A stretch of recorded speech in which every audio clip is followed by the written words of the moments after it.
में जैसे हमारा मुझे लगता है maternal एंड चाइल्ड हेल्थ जो होता है ये बहुत ही इंपॉर्टेंट एक कंपोनेंट होता है किसी भी हेल्थ का, क्योंकि इसके जो अगर अच्छे इफेक्ट्स हैं या इल इफेक्ट्स हैं वो इंटरजनरेशनल होते हैं। अगर एक माँ का प्रॉपर केयर नहीं किया गया तो उसका बच्चा भी एक हेल्दी लाइफ कभी भी नहीं जी सकता और फिर वो जनरेशन दर जनरेशन आगे बढ़ता रहता है। तो इसी के क्रम में आज ये विजिट भी की गई और स्पेशली हम लोगों ने जो SNCU है वो देखा।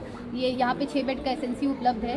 साथ में उनकी जितनी भी यहाँ पे गर्भवती माताएं आती हैं सभी का ड्रग्स, डायग्नोस्टिक्स, ट्रांसपोर्टेशन, रहना खाना सब कुछ यहाँ पे सरकार के द्वारा वहन किया जाता है और NHM द्वारा भी इसका जो फंड्स उपलब्ध कराए जाते हैं तो उसका रिव्यू किया। साथ में जितने हमारे यहाँ पे स्पेशलिस्ट हैं उसकी भी जानकारी ली और हमारा जो ये चंदन डायग्नोस्टिक्स और जो हमारा इन हाउस डायग्नोस्टिक्स भी चल रहे हैं उनकी भी जानकारी प्राप्त की कि उनको समय रिपोर्ट मिल जानी चाहिए और बहुत ही सहूलियत से उनको रिपोर्ट प्राप्त होनी चाहिए। उसके लिए उन्हें बहुत बार बार आने के और चक्कर लगाने की आवश्यकता ना पड़े।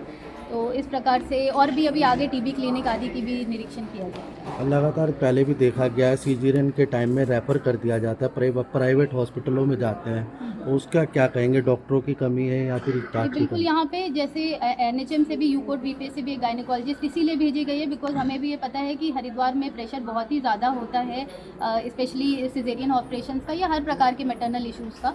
तो यहाँ पे एक डॉक्टर भेजा गया है और अगर आवश्यकता होगी तो और भी यहाँ पे उपलब्ध कराए जाएंगे। बाकी हमने लेबर रूम भी देखा तो 24 घंटे यहाँ पे डिलीवरी होती है, चाहे वो सिजेरियन हो चाहे नॉर्मल डिलीवरी हो, और उसका संख्या भी यहाँ पे पर्याप्त पाया गया है जितने भी लोग आते हैं। और कुछ महिलाओं से भी बात की गई तो उनके द्वारा भी एक पॉजिटिव फीडबैक यहाँ से उपलब्ध है। आशा और ANM कार्यकर्ताओं के लिए क्या कहेंगे? वो अभी हम लोग फील्ड विजिट भी करने जाएंगे और आशा के काम को भी देखेंगे। आशा ANM का काम बहुत ज़रूरी होता है क्योंकि जिस दिन भी महिला जैसे ही फर्स्ट उसका रजिस्ट्रेशन होता है तब से वो उनके साथ रेगुलर टच में रहती हैं।